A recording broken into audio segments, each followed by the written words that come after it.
That was timely, the bell to begin. Thank you all for coming and joining us this evening. My name is Rebecca Burden. I'm the Director of Engagement here at the Energy Transition Hub. I'm simply here to welcome you and introduce some of the people who will be talking tonight.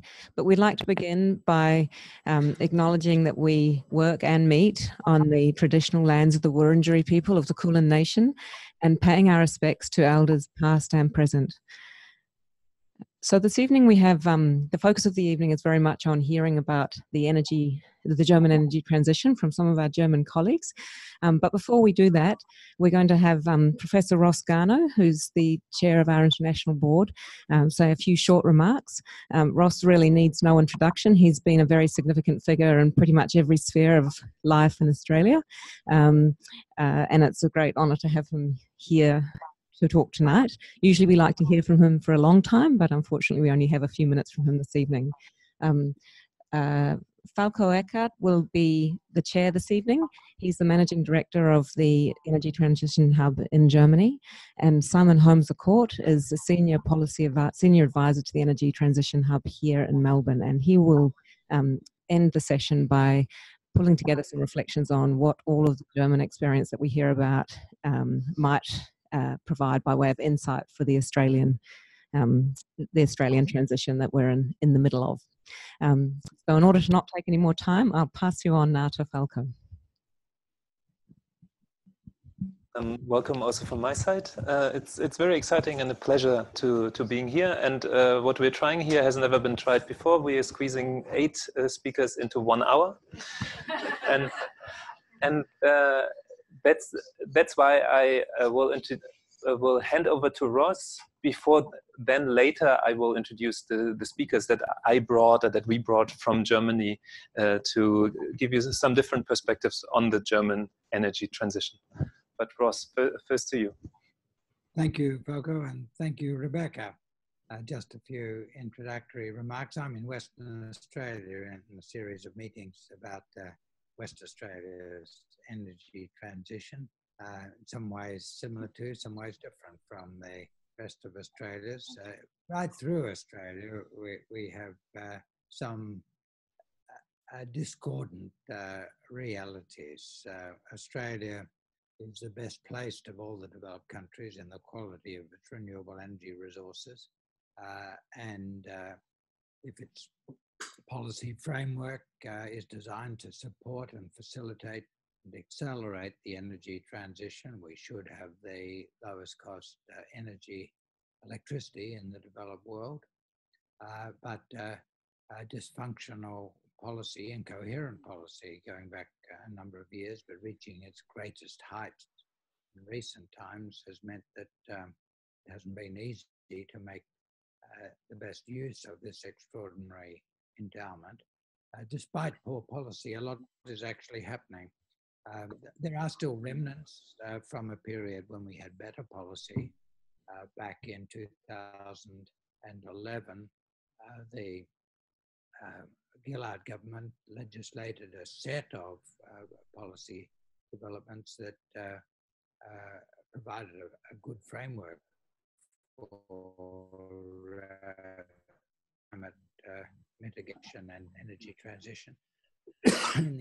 They included the formation of an independent climate change authority that would provide expert framing of advice to governments on targets for emissions reduction, included Clean Energy Finance Corporation to fill a gap in the funding institutional arrangements for funding investment in renewable energy. It included Australian Renewable Energy Agency to provide grant support for innovation, both globally significant innovation and also the introduction of new technologies into Australia. Around that time, we had a renewable energy target at first designed to achieve 41 terawatt hours of new renewable energy by 2020. And finally, we had carbon pricing. We've kept in a form most of the framework, but lost the centerpiece, carbon pricing. which was repealed in 2014. While we had the whole package of measures in place, we're making quite strong progress compared with other countries on using our renewable energy endowment to reduce emissions in electricity, but also in other parts of the economy that were covered by carbon pricing. Well, without carbon pricing, the wheels have fallen off the cart, but the cart's kept moving, but not so smoothly through a fairly bumpy journey. The same government, the Abbott government that abolished carbon pricing, reduced the ambition for the renewable energy target unnecessarily from 41 terawatt hours a year to 33 terawatt hours a year. We're going to easily meet that lower target. We would have easily met the higher target if it had remained in place. But the fact that we've got quite a lot of momentum nevertheless, mainly as a result of the falling cost of renewables and storage and the presence of the renewable energy target, has meant that the rate at which new zero emissions sources of energy is being brought into the system is quite rapid. And outside all of that framework, we've had very rapid uptake of rooftop solar, so that despite incoherent policy, Australia is in the forefront of the advance of renewables. And that's going to be the reality in the period ahead for us to play the role that we could play in helping the world to achieve the Paris climate objectives. We would need better policy for us to realize our opportunity to be what I describe and what the Hub describes as the energy superpower of the low carbon world economy. We would need better policy, but even with incoherent policy, we're seeing a quite rapid rate of change. And I foresee a time when the rate of change driven by the remnants of past policies and the falling costs of renewables, together with the very high quality of Australian renewable energy resources, breaking the back of traditional coal-based generation, so that despite poor policy, we're actually moving quite rapidly. We'll do better in all of that if we are able to apply the wisdom of German experience, and so it's very exciting for us to be cooperating with German colleagues in understanding better ways of doing things. I look forward very much to the discussion ahead. Thank you very much, Ross. I see. Yeah, thank you. We're having Australia with this untapped potential, and now we are going to see how Germany, with much of potential, is learning and doing the failures, and maybe to some extent also paying costs already, such that then Australia can learn from it and overtake us in this transition. And for this, I want to introduce you to a couple of speakers that we brought from Germany.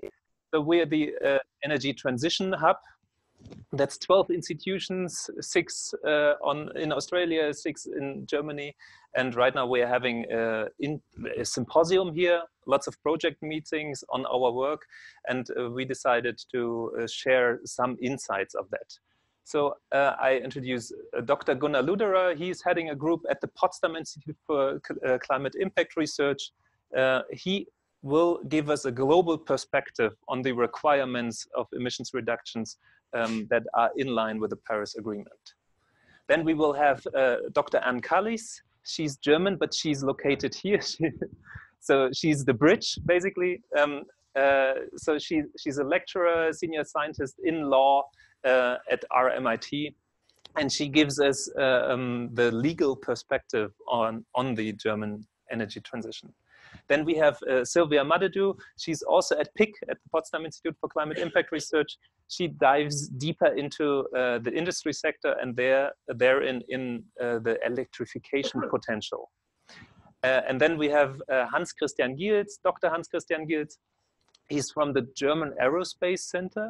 They do a lot of modeling of the energy transition, not only in Germany, but also for Europe. And he goes into the flexible resources that other sectors, not the power sector, so buildings and industry and transport, is giving us to help to integrate renewables in Germany and the EU. And finally, we have Dr. Luke Haywood, who's from MCC, the Mercator Institute on Global Commons and Climate Change, and another partner institute. And he's diving into coal because Germany is currently deciding when to phase out coal already, and not only to when to, but also how to. And he's telling us the specificities about how to phase out coal in a smooth way. Before that, I give a short overview on the German energy transition. I call it the German energy transition in 7 bullets. Actually, it would be nice if you'd be coming here. Here, chairs. So, Silvia, Anne, Gunnar, Luke, Hans Christian.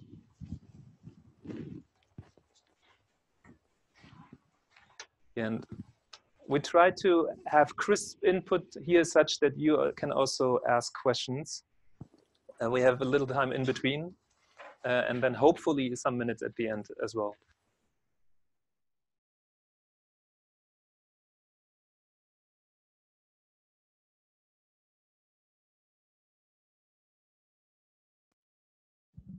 Now, this is the overview. The German energy transition in 7 bullets.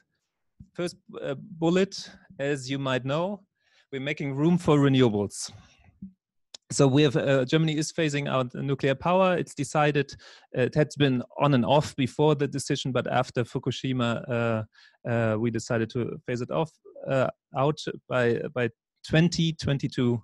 All the nuclear power will be off the system. Second, we are currently deciding to phase out coal. That's an ugly picture, but it's the only one that I found that goes back 100 years, which I really like because it shows that coal is really the traditional energy source. And we're deciding to phase that out, black coal as well as lignite, which remains us with only non-domestic sources of energy. So we import much of our primary energy source, make us much more dependent, this decision. But at the same time, of course, we have renewables. And the renewable uptake will make us a little more dependent then. But in general, Germany is energy dependent and will remain so. We currently have a coal commission. It's shown on the upper picture here, 30 people, representing a range of societal parts, so from conservative to progressive, and they need to agree this year already on when to phasing out coal, and that will likely be something in between 2030 and 2040. And also this is combined with a movement that is going on for a couple of years already, but it now had a peak, a very recent peak. So for instance, 20,000 people came to a forest that was about to being chopped down because underground there were domestic lignite sources, so mines. We already practically phased out black coal mining with the stop of subsidies this year. But we are importing coal, and we have coal-powered plants of 15 that contribute to 15% of the electricity mix in Germany, and lignite is currently contributing 20% of the electricity. So again, when we phase that out, something has to overtake, and that might be renewables. That's electricity generation, so renewable electricity generation. In Germany and Australia, we had a very fast, rapid uptake in the last 20 years since we decided on implementing feed-in tariffs in the year 2000. And that is mainly driven by wind and solar. that also brought the costs down globally. So we so far paid about 100 billion euro for feed-in tariff surcharges, so basically subsidies. We paid a little bit too much. We couldn't adapt the instrument as quick as we had wanted. But then now the costs are down, and they are also in Germany at 4 cents per kilowatt hour, and that is the same about for wind and solar. No one had believed that 10 years ago. So the remaining challenge is then how do we integrate them? So wind and solar are variable, they're fluctuating in time. And this is a picture for Germany very soon, that's 2020. This is solar and how the whole system is breathing, so that's time dependent. If we have a look at wind, that's very spiky and fluctuates on different patterns. So yeah, it's more intermittent. Also, we deploy wind mostly in the north because the best sites are there. And now if we subtract load, we see the differential between where load, so where generation is needed. These are the holes here, and where generation is there. And this brings us to several integration issues. So we're trying to build some lines through the country, which is difficult because of social acceptance. But also we are trying to flexibilizing demand and to deploying storage. We will hear more about that, at least a little bit, from Hans Christian. So bullet 5. Despite our successful efforts in pushing renewables, we are so far missing our emission reduction targets. Our target was, I think it was minus 40%. Oh, I'm confused. I think that's wrong. So I think we wanted to achieve minus 40% in 2020, isn't it? Can somebody help me? Yeah, and we're missing this one, and now we are trying to focus on 2030. But that has one main conclusion: we shouldn't stick with focusing on the power sector, on the energy supply here, but we should also touch onto the other sectors. So the demand side sectors, the industry, industrial processes, the buildings, and the transport sector. Point, yeah, and that's basically point 6. We have to touch non-electric sectors. I'm putting the CO2 price here because we are part of the EU ETS, at least our power supply sector and our industry sector, in theory, even though there are many exemptions, are part of this CO2 price frame. And the price has gone up during the last year since the EU decided to install a market stability reserve. So we're at 20 euro per ton CO2 right now. And Anne is giving you more background from a legal perspective of how to monitor or maneuver through the transition. And Silvia is going into the industry sector later on. And last point, much of the solution will come from what we call sector integration or sector coupling. And that is basically an electrification of the other sectors. So the backbone of the energy transition is renewable electricity, also in Germany, despite the potentials are not as good as in Australia. And then we simply electrify the energy demand in industry, transport, and buildings. That's the very quick overview, and I take one question, and then I hand over to Gunnar, which gives us the global background of it.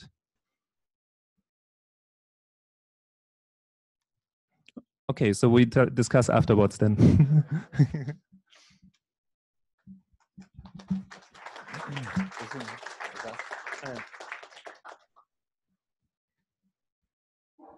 Yeah, thank you. I will focus in my short talk on the international context, and the international context is, of course, the Paris Agreement, as most of you are aware of, which reaffirmed the 2-degree goal, specified it in terms of saying, like, our goal is to limit global warming to well below 2 degrees and pursue efforts to even stabilize global warming to below 1.5 degrees. What that means is best understood if you look at that graph. The climate scientists among you will be aware of that, or will have seen that before. That shows on the x-axis cumulative CO2 emissions, and on the y-axis warming since pre-industrial times. And the striking insight here is that really there's a pretty good first approximation that's quite nicely proportional. So ultimately, global warming is determined not only by, or like not directly by the emissions at a given point in time, but really by the cumulative amount of CO2 that's emitted over time. Very important insight, by the way, also quite crucially established by research from Malte Meinshausen, who leads the Climate Energy College here.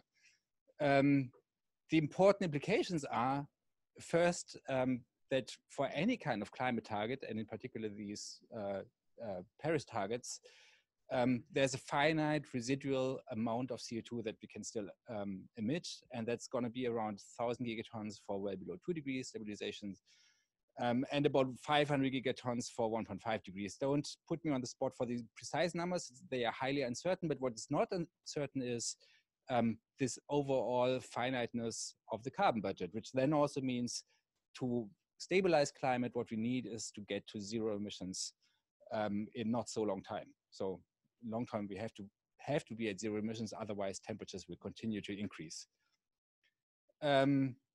So what does it mean for the energy transformations? We can look at that through the lens of this budget concept. So what I show here are cumulative emissions from now until the end of the century in the most ambitious global climate change mitigation scenarios that we have in the literature, like this class of 1.5 degree scenarios.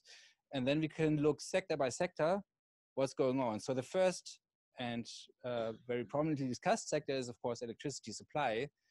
And in these scenarios where we assume basically global action starting now comprehensively in all countries, we still are committed to 200 gigatons of emissions from the electricity sector, because we cannot replace all coal power at once by renewable electricity. But it is very important to really tackle the sector first, achieve very rapid and deep decarbonization, and that's going to yield you or limit these emissions to these 200 gigatons. Power sector is prominently discussed, but it's by no means the full story. In fact, more than 2/3 of current emissions are from other sectors, and most importantly, that's or like non-electric energy demands in industry and transportations and in buildings. And to limit these emissions is really important to have a threefold approach. This means you will need to limit energy demand or increase energy productivity to the extent possible. Then secondly, electrification turns out to be a very, very important strategy, because we have all these options at hand to come to zero carbon electricity supply. And in the end, there might be sectors and activities where we have difficulty to electrify. And this is, for example, aviation. These are some heavy industry processes. And there we have to discuss to what extent biomass can be used as alternative, or hydrogen, or maybe also something like synthetic fuels, like power to gas, synthetic fuels produced from renewable electricity. So this is kind of the option space. And these are the generic challenges that we face in basically all economies trying to do their share in achieving the Paris targets. Interestingly, if we stack all these up, the cumulative emissions from all these sectors under these very ambitious 1.5 degree scenarios, we come to the order of an emissions commitment of 1,000 gigatons of CO2. It's very hard to get below this threshold of 1,000 gigatons of CO2.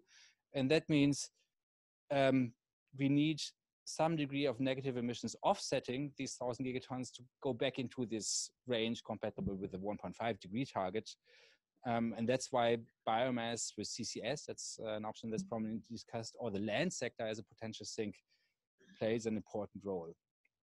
But importantly, the scale of these negative emissions, the carbon dioxide removal, this green part, which has all kinds of sustainability implications, will ultimately depend on how ambitious we are, how successful we are in limiting these residual fossil emissions. So it's very important to limit the upper part to the extent possible.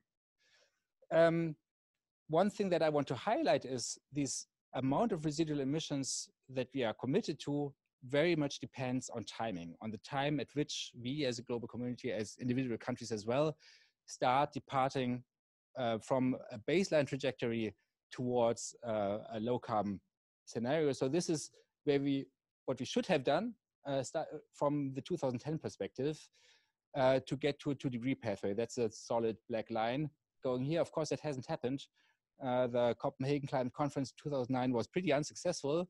So we're rather on this dashed current policy trajectory.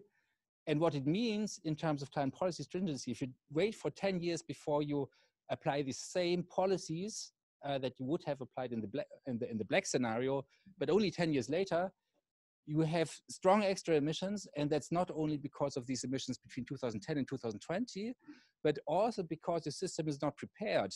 You have extra coal-based power plants, you have more fossil-based infrastructure in the transportation sector, and that leads to extra emissions even after the point when you have started to implement these ambitious policies.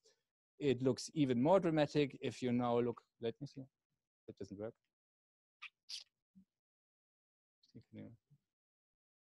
Yeah, it looks more dramatic if you look at scenarios that wait until 2030 until departing on a low carbon trajectory. And we're talking here about orders of magnitude of 400 gigatons of CO2 extra emissions for 20 years of delay. I told you earlier that our overall 1.5 degree budget is only 500 gigatons, so that's quite a dramatic effect that we are looking here, that we are looking at. Maybe next slide. Thanks. So that's basically the overall context. So that really means we need early movers to show that it's feasible to get on this low carbon trajectory. So what we now are discussing in the EU, and that's very important to take this as a paradigm, is to look at greenhouse gas neutrality, because at some point we have to go to zero emissions and be specific about that. Greenhouse gas neutrality by mid-century is what's consistent with 1.5 degrees. That would also imply that, given that most other options are really off the table, showing this feasibility of renewable-based power supplies is an important component. But it's not only power supply, it's also transformation of these currently non-electric demands in industry, transportation, and buildings. And they're like combining this challenge, or like addressing this challenge by both deep electrification and taking advantage of these new flexible demand opportunities to facilitate the integration of renewables. That's a very promising field. Then policy learning, very important. I think Germany can play a tremendously important role by being like an experimental lab of how the governance of such a deep decarbonization can play out. Renewables policies have proven to be a success model in Germany and are applied in similar forms in other countries. And then finally, it's very important to show that while clearly this is a great challenge to achieve this transformation, there are also a large amount of opportunities coming with it. We are looking at a fundamental transformation, lots of innovation opportunities, and I think we can show what new innovations are possible in this world. Thanks. Thank you. Thanks. Yeah. So this was the global background, the global requirements. Is there a question? No. Good. Then we move on, such that we have time in the end, hopefully. And yeah, Gunnar said it. The requirements are large. It needs governance. It needs navigation. And now Anne will speak about how this navigation looks like. Yeah. It needs learning. It needs law. It needs law. Yeah, it's kind of an interesting one, because sometimes I have to defend that law has anything to do with any of this, because isn't it just the new technology that needs to happen?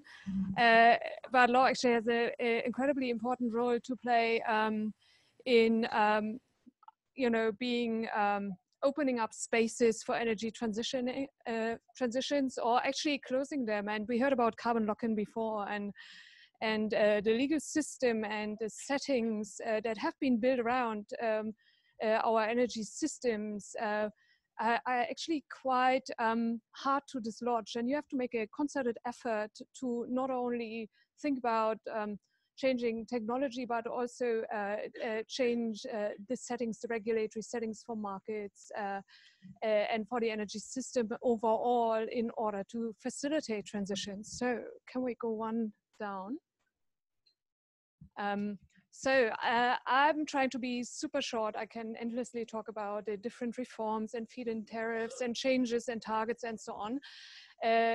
I'm working and living in Australia, so I've tried to target my 3 lessons to a couple of things that seem to get lost sometimes in the Australian debate. And you can ask me questions later if you want to know anything specifically about legal reforms, accommodating, if you like, the German transition. What we learn is this is not just about finding your one instrument. National energy guarantee, it's going to fix it all, or your carbon price, or carbon tax, or emissions trading. If you look at what Germany has done over the last 20 years in particular is, you know, we supported the single renewable energy plan through feed-in tariffs. There has been changes in network regulation and network planning and development to facilitate renewables. There has been integrated network and generation planning. This is kind of, especially now, it's a newer thing. Land use planning is adapted, you know, to facilitate renewable energy, and so on and so on. And now we are looking at, we heard nuclear closure and coal closure. All of these aspects have been facilitated through legal reform. And it's a real, I think it's a good lesson for Australia to think about this more systemically and really appreciate the effort it takes. One thing I should say is my first couple of lessons are really about electricity, because that is, as hard as it sounds, that's the low-hanging fruit. And I think Gunnar put this together quite nicely already. And Germany is also struggling with the other sectors, and we'll see how they're moving with that. But Australia, we're still kind of a bit more at the beginning of all of this. Okay, lesson 2. Lex specialis, special laws for renewable energy have been a real feature in the Australian legal system. The lessons is probably there's not really such a thing as a technology neutral instrument. They have been quite clearly supporting renewables through a feed-in tariff. Renewables get a priority dispatch, renewables get priority network development, and so on. So it's really picking up from what I said before, but just really saying what is inherent in these reforms is accepting that what we are starting with in our energy system is not technology neutral. It is modeled and has co-developed around, you know, here and in Germany, around coal. And if we want to change this, we need to do it in a quite a targeted way. And lesson number 3 is this is not all shiny, and just the fact that we have a lot of renewables in the system doesn't mean you are there yet. And this is, by the way, there's your number, Falko, -40. You were correct. And I basically just marked up in red where some of the problems are. And this is just, I mean, there are a lot more targets across all kinds of parts of the energy sector, of the wider energy system, if you like. So we have definitely on track to have renewables in electricity generation achieving the target. That's a 2060 number, which wasn't a particularly good year. I think it was a bit dark and not windy. So these 35% will definitely achieve, but there is a gap between the emissions reductions Germany wanted to achieve and will be achieving. So they will be missing this. And if you look down there, part of it is actually transport emissions have been rising, and the other emissions, primary energy use, or like energy efficiency and primary energy use hasn't been coming down as fast as expected. So that's basically the next building sites, if you like. So where does this leave us? I think I'm sticking to the 5 minutes. Just kind of pulling it back up again, energy transitions are messy, and one of the things you can learn from this is you can't just say, oh, it's not working, we're giving up, which seems to be a bit of a tendency of federal governments in Australia. It's like, oh, look, it didn't work. You can look, you can basically write a history of the German transition, which is an ongoing process of, oh, we've tried this, it's not working. Let's look back and re-regulate, tighten it up, loosen it up, do more planning, do less planning, and be willing to go back in and fix what doesn't work. There is no such thing as the one instrument solution.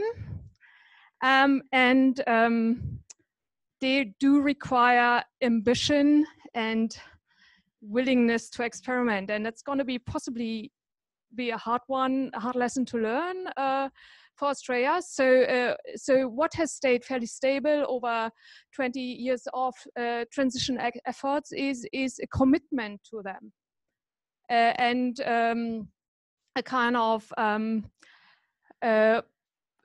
ongoing revisiting of them. And you know, this kind of learning by doing approach is now expressly mentioned in the Climate Protection Plan 2050, which really accepts that we don't always know how it's going to play out, and that a range of measures have been set out, but they will be revisited. Okay, and my last slide, and I'm not sure we can pull this up. This is just, can we go on this, Malte? This is just to demonstrate the breadth of where law is involved in the energy transition, which we may or may not be able to pull up, but let's see. I think that's really, it's driving the take home again, my message on this is not just one thing we need to put in place and then, you know, magically the transition will follow. But if you can't see it, I don't know if we can share the slides also, look at it at some stage at home. It's a huge map of all the laws and regulations involved in the energy transition in Germany. And it really shows here we need to put our minds to this a lot more and think about strategically what are all the different aspects of our energy system that are actually embedded in law and that need targeted change. Thanks, I'll leave it at this.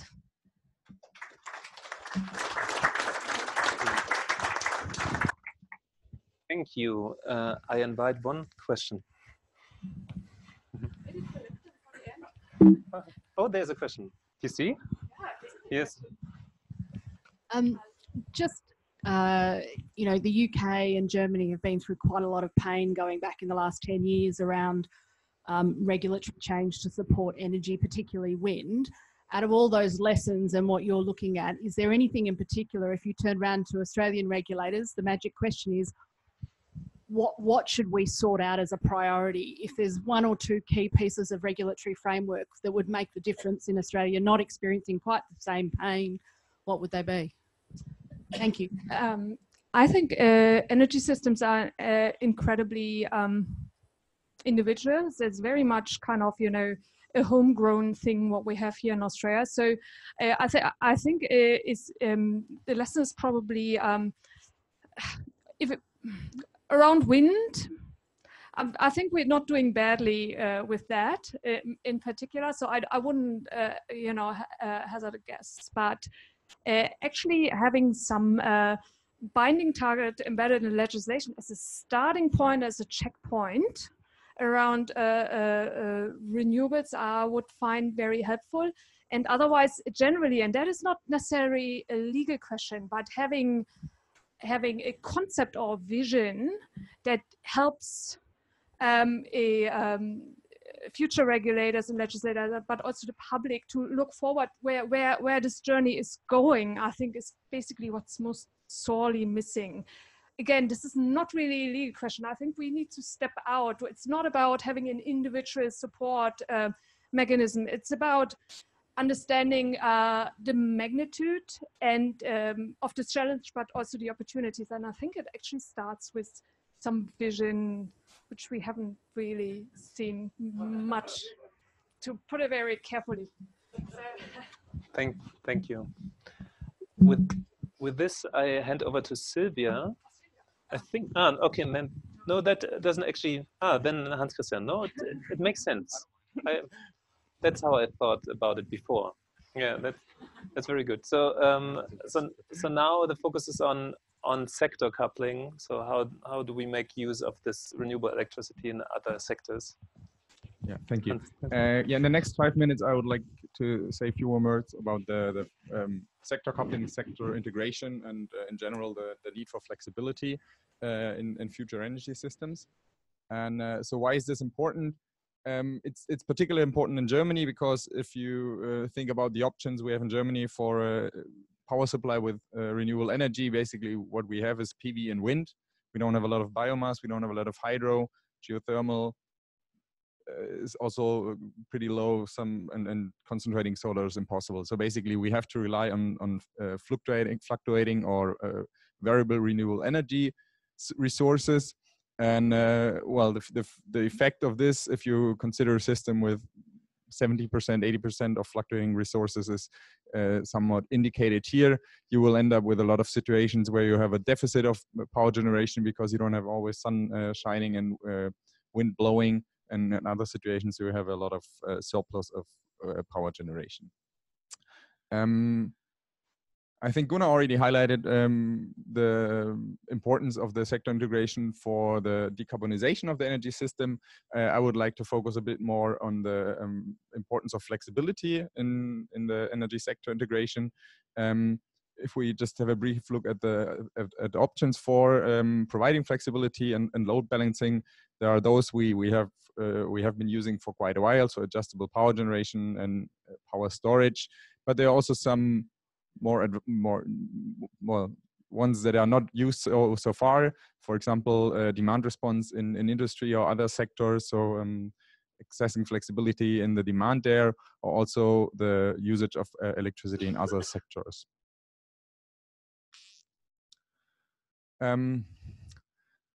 Yeah, this basically shows what we envision as the future energy system, the sector integrated energy system, and it looks quite complex, and it's supposed to look quite complex.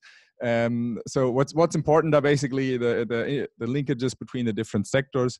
For example, linking the power sector and the transport sector through battery mobility, or the connection between the power and the heating sector through electric heating or combined heat and power.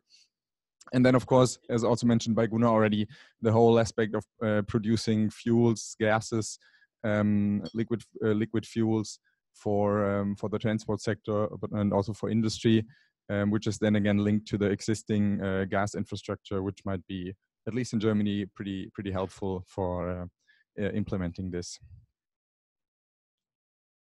So in the next minutes, I would briefly just give a short insight in some of our research on this topic. Basically, we look at this from two sides.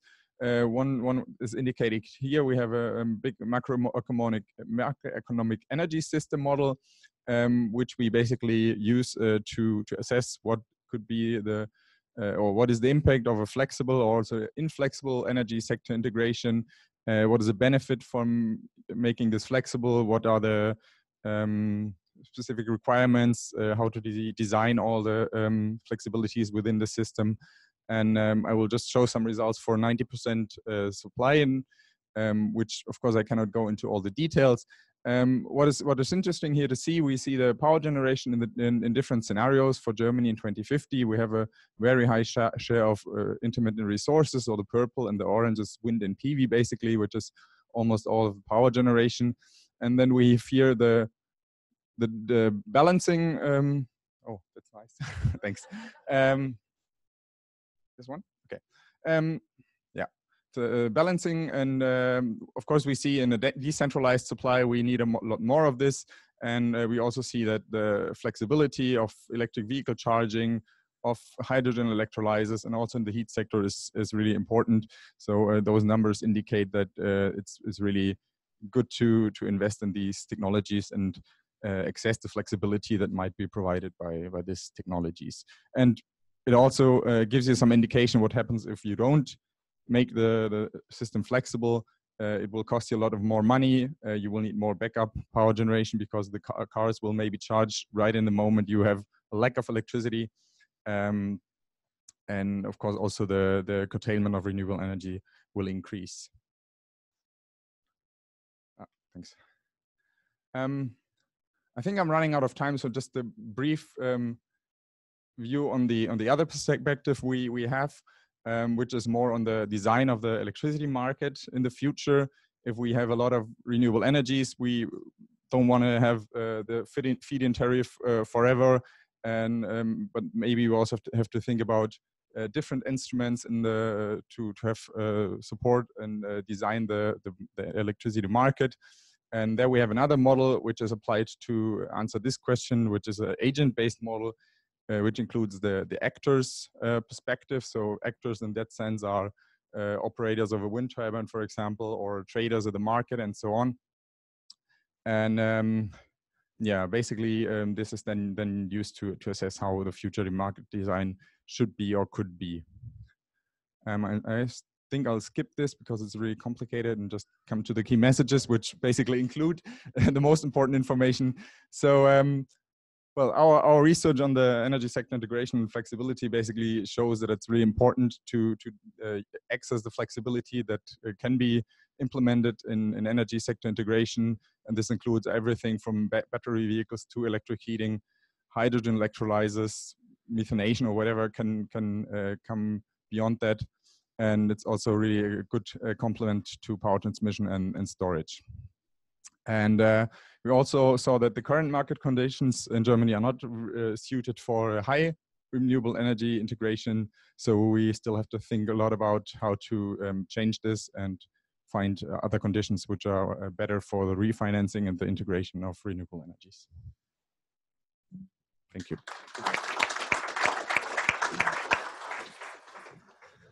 Yeah, we get to a related talk, and that is on the industry sector, specifically on industry sector electrification, and that's very relevant for Germany as well as for Australia, as both countries rely very much on energy-intensive industries. You more on aluminium, so Australia more on aluminium, and Germany more on steel, but also Australia has lots of iron ore and will be a major steel manufacturer in the future. And of course, with this, there comes the specific challenge of how to decarbonize, how to reduce emissions in there. With this, I hand over to Silvia. Hello, everyone. Thanks for being here. Let's not forget it's summer and you could all be on the beach sipping beer. So thank you for coming. It's really nice to see the room full. And so today I'm going to talk about industry electrification potential. So here this is the global emissions in Germany, and you can see that I highlighted the emissions from the industry sector, and you can see that is the second major emitter. So if we want to really achieve deep decarbonization, we need to, of course, tackle the industrial sector.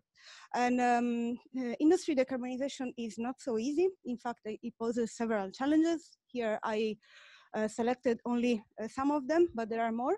And I will just briefly touch on them because I don't have much time, but industry is highly diversified. So when we think about decarbonization strategies, we have to imagine that we need to find a solution that could is equally effective on a very highly diversified manufacturing sector. So that's not easy. There are, of course, economical implications. So for example, we should affect as little as possible market competitivity and cost of the final products. And then, of course, we have some time constraints because we are committed to reach net zero emissions by 2050. So we have to move fast, and we need to select technologies that have high technology readiness levels so that can be implemented as soon as possible. And then last but not least, actually my favorite one is the know-how. So at the moment, industry relies on fossil fuel-based processes, and these processes are well known, well understood. The engineering behind these processes is very reliable. And so when we talk with industrial stakeholders, we have to remember that to convince them to switch from these well-known technologies and go to new ones, it's very difficult, and they see high risk in this change, in this transition. So it's also part of our job is to involve the industrial stakeholders in this discussion. And so at the moment, my research focuses on direct electrification, also known as power to it. And the reason why I like this direct electrification so much is that at the moment we are, Germany, for example, is committed to reach 100% renewable electricity supply. At the moment, about 1/3 of the electricity is already from renewable sources. So these numbers are going to increase, are increasing already, and at the same time, the cost of these renewables technologies is decreasing. So we can envision a future where renewable electricity will be widely available at a potentially at a also cost competitive with gas. So in this moment, we are seeing also some changes in the energy market. Gas prices are increasing and are subject to high fluctuations, which means that it makes a lot of sense for industry to be able to receive energy from other energy carriers, for example, from electricity. This would allow for high flexibility, for major flexibility in data supply and reduce risk from price fluctuations. And then another reason for direct electrification is that at the moment there are several technologies which are available that can be readily implemented, and in some cases they are already being implemented in industry and have high efficiencies. They have high technology readiness level, and they can cover a wide temperature ranges. And we will see in the next slides that temperature is very important. So this is the final energy consumption in the from the major industrial subsectors. And we can split this energy into different energy carriers. So at the moment, 28% of this final energy is provided from electricity. And the rest is all provided is thermal energy, and is mostly provided by burning fossil fuels. You see that in particular, the thermal energy supply, the highest share is in the high temperature range. So almost 50% of the final energy consumption. And so these, in particular, this range is very important for industry decarbonization. Oops, sorry. Well, we cannot go back. Yeah, so this, can you please, lower, sorry. Oops, this one. So this plot shows the thermal energy for the major industrial subsectors. And you see that the ones that are, they consume the most are also the ones that consume energy to provide heat at the highest temperature. So in particular, metals, iron and steel, cement, and chemicals. So of course, we understand that already from this plot that tackling the supply of heat at high temperature is the most important objective to really achieve decarbonization. And so if we electrify all, if we were to supply it with electricity in the low temperature range, so electrify all the low temperature supply, we would electrify around 20% of all the overall thermal energy required from industry, which correspond to 20 exajoule. The technologies that can make this possible exist already, so heat pumps, mechanical vapor compressor, electric boilers, and microwave drying. If we electrify the mid temperature range, we can reach 40% electrification of the overall thermal energy supply, which is more or less 40 exajoule, 42 exajoule. And again, these technologies are available.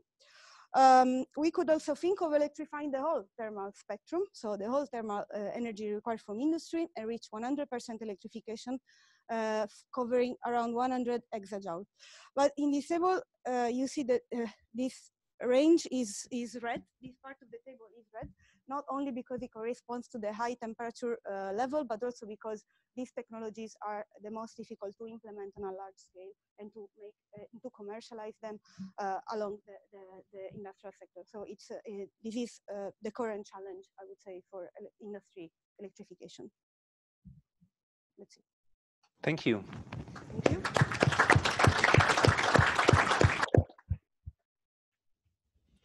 Maybe to connect some dots here already.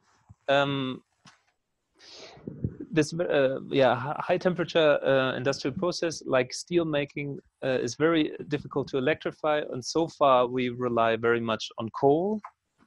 And at the same time, Luke is talking about the coal phase out in Germany, but this coal phase out, as far as I know, only concerns the power sector, so coal power generation. So we will remain reliant on coal for the steel sector, and that probably induces some requirements for negative emissions to compensate for that, because if we want to achieve any stabilization target, we have to have a carbon neutral economy. With this, I hand over to Luke, who is then talking about how to transition away from coal. My apologies, the next speaker has less commercial, non-PowerPoint, so bear with me just a second. Yeah, it's a PDF. It's a PDF. How could you hand in the possible data format is more or less possible. I've been talking about managing coal exit and managing not from a sort of technical point of view, but from a social point of view. So it's how does politics deal with basically the losers, those who are currently dependent upon coal industry. And I think it's helpful to think about the different groups who depend on the coal industry. So on the one hand, we have the individual workers in the firms, but above and beyond the workers, we also have the regions in which the coal industry is present, is strong. And then obviously we have the firms. And often, if we think of who's breaking the coal exit, then you find that an argument is made to say we need coal because of jobs, but actually it's not necessarily the interest of the person speaking. Right, so that's what I mean with managing coal exits. So Falko already mentioned there's two types of coal which are quite different and which are used for electricity production in Germany. First is hard coal, which in Germany is not mined in open cast mining. This has been a very slow, long decline since the 1960s. It's been non-competitive since the 1960s. The challenge, the amount of coal that was mined in Germany was similar to the UK, but there's a lot less controversial, the exit. It still supplies around 15% of electricity, but this year mining ends. This is what Falko said. Okay, so this is the year in which coal mining, black coal mining in Germany is ending, but it's been a very long and slow process. And this is what I'm going to be talking about, this long, slow managed process, state managed process, because some of it might serve as a lesson for the lignite exit. Lignite is open cast mining. If coal is dirty, then lignite is really dirty, but it produces quite a lot of our electricity. And that is where at the moment there's a political debate about how do we organize it. There's this coal exit commission that Falko mentioned very early on with a broad spectrum of stakeholders. And some of this might also be relevant for the Australian case. So, as I mentioned, three different, I think, actors who depend on the coal industry, industry workers and regions. Now, the vast majority of subsidies of money that was given to these actors went to the industry. So as I mentioned, it was non-competitive since the early 1960s. The state nationalized the whole industry, and it continued subsidizing it year on year for 60 years, up until this year. Laws set output quantities, set output prices, and set employment numbers. Now, I'm not quite sure what the people in the management of these companies were doing, but they were earning a lot of money. So all in all, we have 190 billion euro direct subsidies. So this is a lot even for Germany. So if you want to, Australia, no, this is the total figure. But if you divide that by 3, I haven't annualized it, but you know, 60 years, it's a significant amount of money, and they didn't pay any fees for the coal. So if you compare it to the to workers who have numerous income protection schemes, so they had a job guarantee, they could go to a different plant within the same firm. They had the possibility of doing 2-year internship or going to any other firm that they wanted and work there for 2 years and receive their same salary. They could retire with 49. So there was a lot of help for individual workers, but this, nevertheless, all these different schemes, it was only 1/10 of what was given to the industry.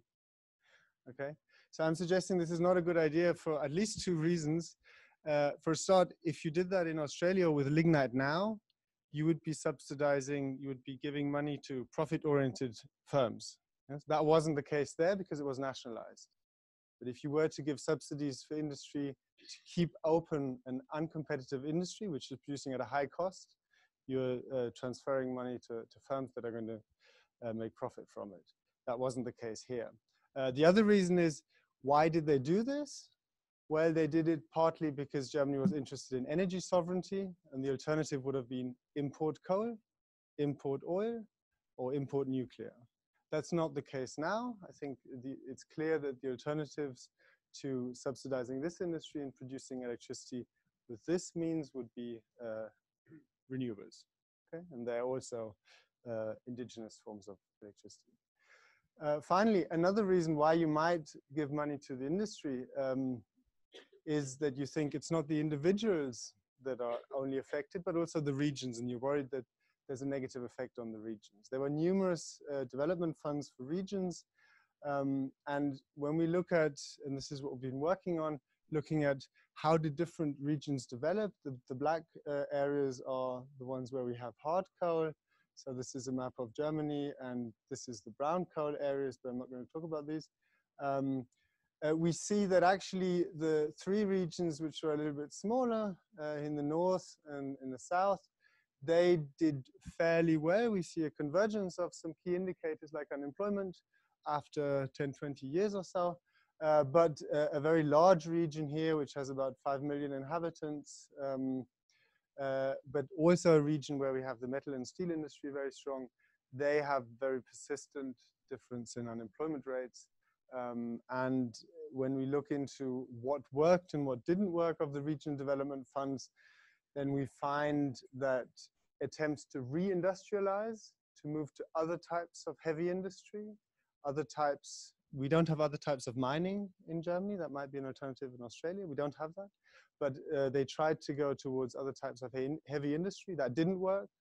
What did work is services. So we see 3 universities were founded in this area, this heavily affected area, and insurance industry was set up, and the arts, there was sort of the use of coal infrastructure for culture and some media. So that worked. Yeah, so lessons learned, I would say corporate welfare is not justified today. If you want to help individuals who are affected, transfer the money to workers directly, don't keep the industry alive. And region development funds is probably an important part of a story of transition, but you want to anticipate trends like deindustrialization that are occurring anyway, and not try and recreate an industrial structure which is out of date. Thanks.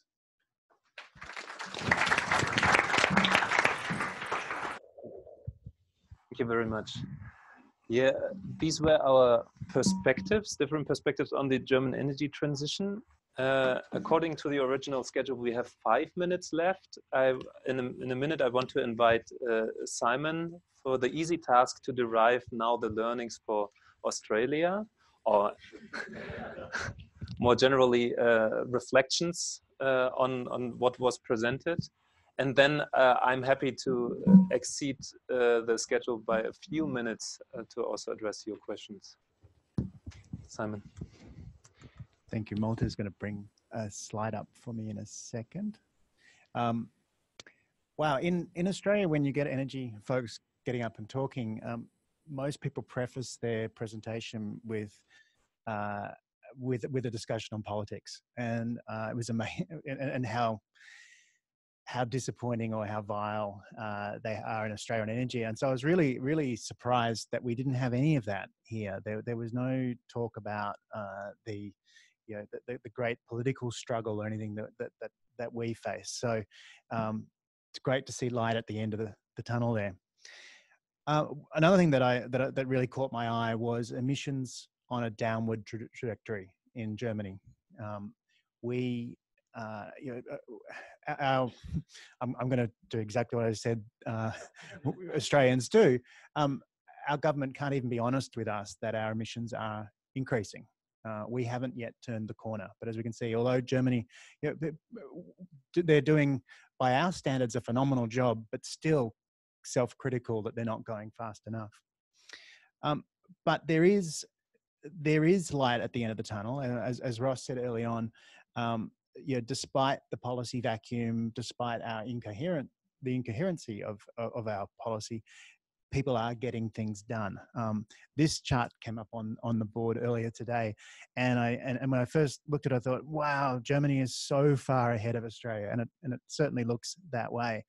If we just extend it 1 year further, we see that Australia, we've hit 20% renewables right now. And within 2 years, we're going to hit 33. We're going to hit 33%. So, thanks, Malte. So we are catching up really, really quickly. And I don't have the slide here, but we also saw a comparison of tariffs in Germany, and we saw that earlier today, and saw that in Germany there's about 6 cents a kilowatt hour added to the bill that is funding the learning curve that Germany came up. Whereas in Australia, we're fighting tooth and nail over less than 1 cent that is put on our electricity bills. So I've got a great debt of gratitude to the Germans for funding this learning curve that we're now coming in and very rapidly on the renewables front catching up. But we see that while we're having these debates about whether we should do anything, and then once we move past that, we have discussions really only about renewable energy in Australia, not around the rest of the economy. It's really it's a real great to have such insight into where the thinking goes next. That really what I've seen is that the renewable part, although it's been hard won here, it's the low-hanging fruit.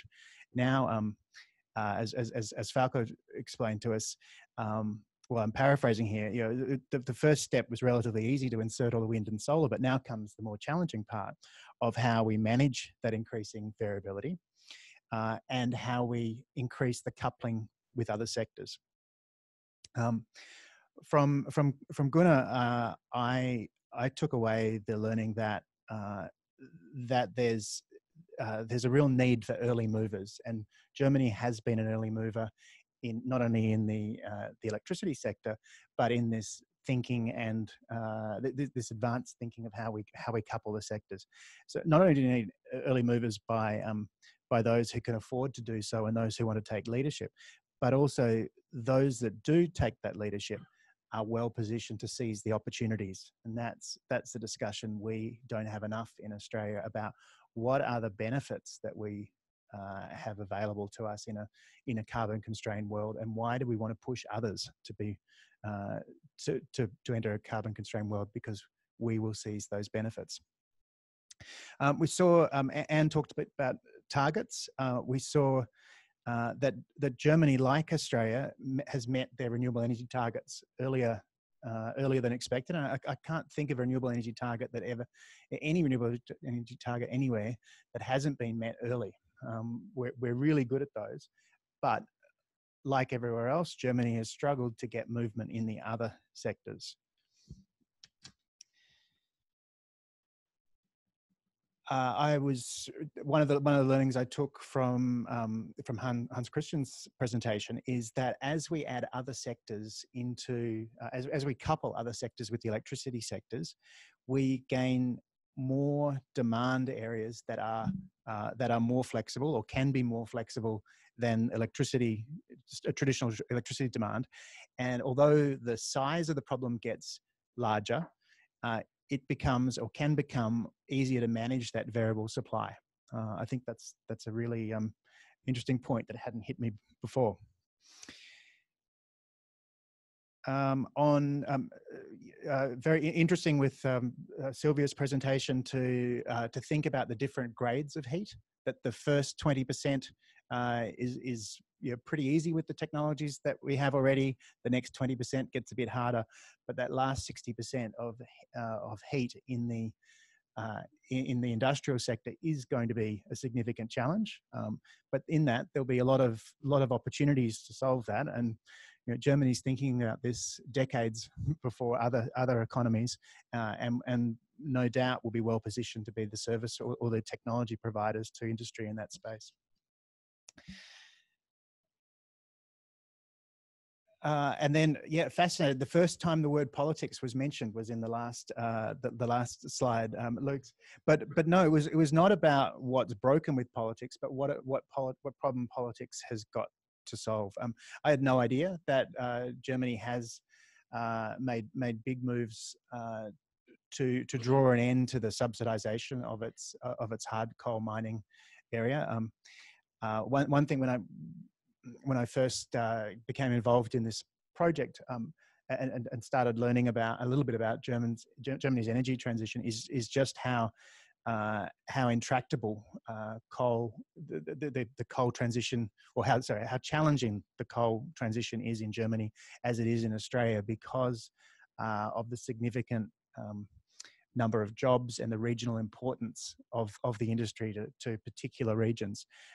But great for us to be able to see the transitions that are happening and learn some of those lessons. We're learning some of those lessons with Port Augusta and the Latrobe Valley Authority in managing the transition down in Victoria's coal region.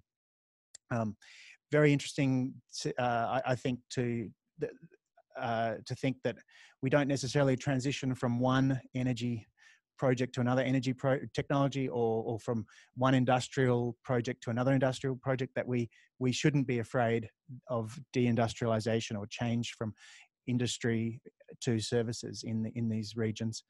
And I take on board very much that a employee or a worker centric transition policy is going to is what's required to make it a just transition, a fair social transition, which is very important for the politics of the matter.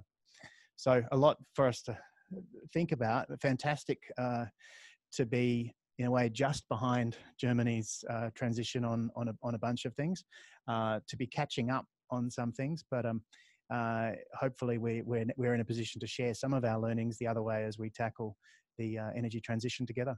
Thank you.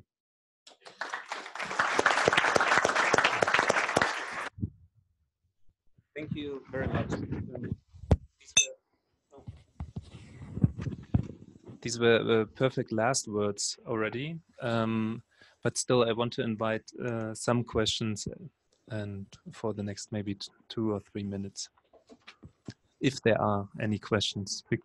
Because somehow we managed in squeezing all those speakers into 1 hour, and yeah, Simon. I'm interested in the number of people the number of workers in the coal industry across the mining who presumably have just lost their jobs in the black coal mining, but then there must be a lot of additional workers who are in the generation sector. So all in all, we've got about 30,000 in. So we've got about 20,000 in lignite mining, about 5,000 in the coal-fired power plants for lignite, another 5,000 for hard coal. But what's interesting is that the only political discussion is about the lignite miners, because these are the ones that are concentrated on very specific regions, and these are the ones whose skills are probably less transferable than the people working in the power plants. Some power plants, for example, when they move from lignite to gas, so to biomass, so you can exit coal and keep the power plant as it is. I mean, and anything thermal combustion, you can use different fuels which can be renewable. And how many of the black coal miners just lost their job? So this has just been a very, very steady, slow decline. So the end of this year, it's only a few thousand. I mean, yeah, it's and it's not even 1,000. The peak has been 600,000. Yeah, I mean the peak. Yeah. Yeah. Peak was a very long time. Yeah, but still, I just looked at these numbers. Another question. Yeah. What's the German perspective on Australia becoming a renewable energy export superpower in terms of renewable hydrogen, ammonia, Who's whatever? taking this on? Gunnar. It's actually a very interesting debate in Germany that, first of all, I think not many people realize how resource scarce we are in comparison to our population and our economic size. Secondly, there's a huge fear about import dependency, and this is it has already a funny touch to it, given that we are like we call ourselves export world champions because we like our overall trade balance is extremely positive. So we have a very high trade surplus, but there's very high reluctance to accepting the idea of having only a slight share of electricity imports. So we still have an electricity export surplus as well, despite the fact that we don't have really favorable conditions to that. So I think a paradigm shift in that is absolutely essential. It's quite hard to get this into the public debate, get it to the policymakers. But as we talk about a zero emissions energy system, largely based on renewables, it's getting clear it would be a struggle to do this only for the current size of the electricity sector. But if it doubles or triples, which is easily conceivable if you want to go to electric mobility and especially get our heating sectors electrified, there's no way we can do this in Germany. So getting electricity imports will be important, and also getting non-electric but still renewable-based fuels in will likely also be very important. And this is where I think Australia might be in a very interesting partner for us, but it seems it hasn't really trickled to the public debate and to the policymakers yet, that this is really like a fundamental paradigm shift that we need to think harder about.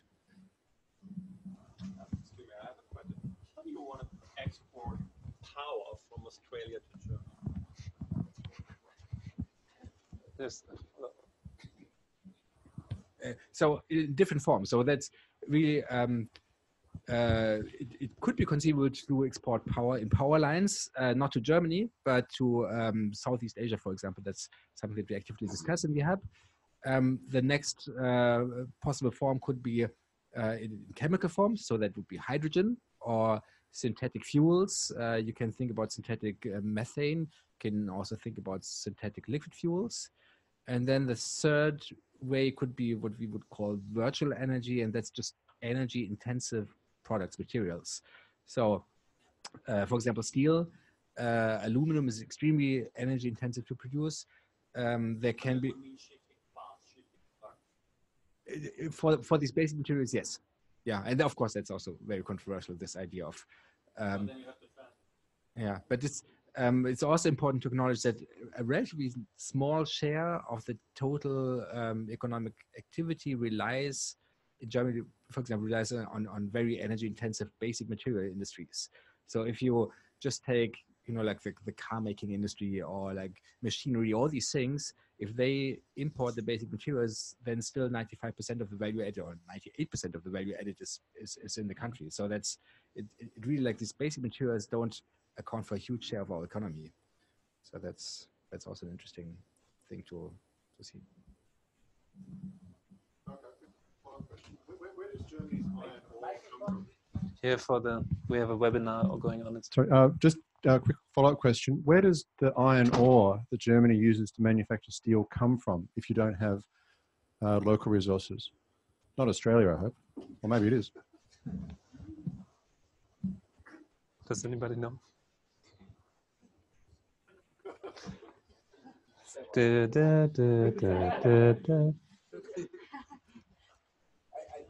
We have to look this up.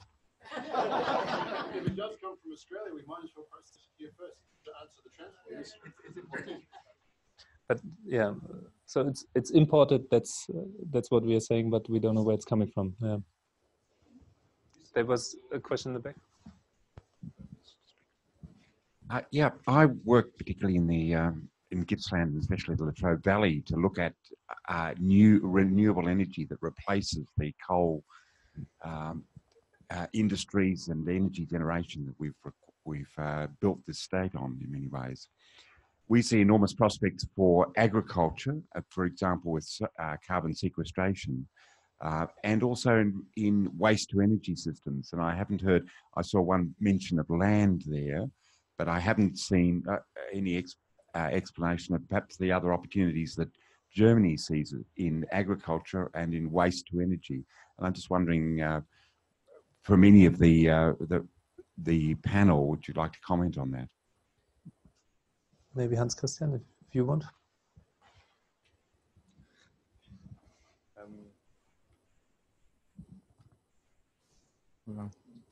Regarding waste to energy, of course, this is also addressed in Germany. So far, well, it's mostly used in the heating sector, and it's whatever there is also supposed to be used in the future. Agriculture, I don't. Yeah.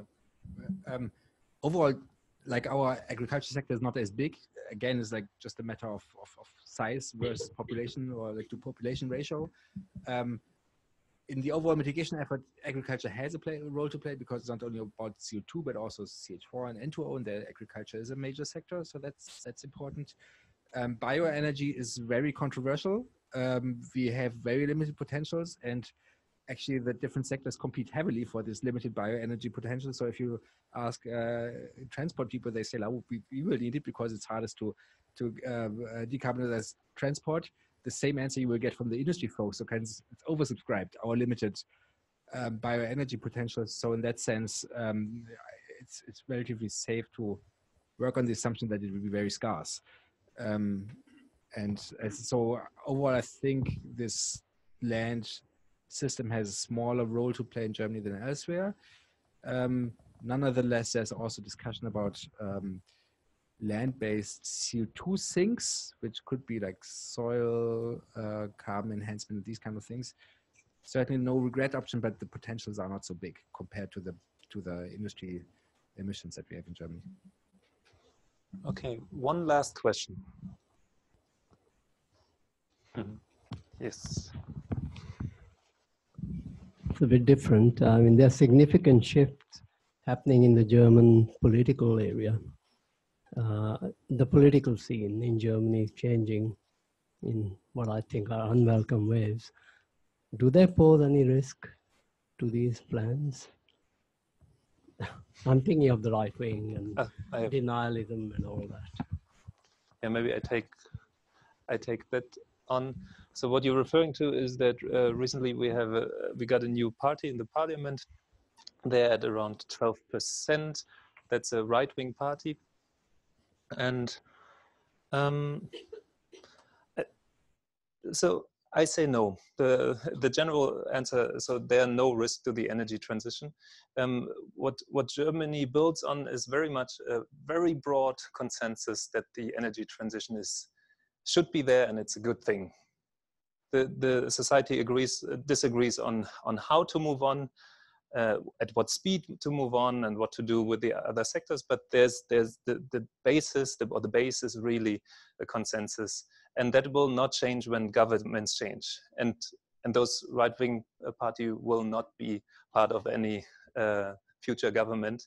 And the only thing that it does, it poses a little stress on distributional aspects. So I think the Coal Commission has the development in mind, and they're a little more stressed, I can imagine, or focused on really finding an equitable way, fair way of smoothing that transition, because otherwise they might be afraid that this right-wing party gets more voters. But that's a personal, I don't do work on that, personal judgment on that.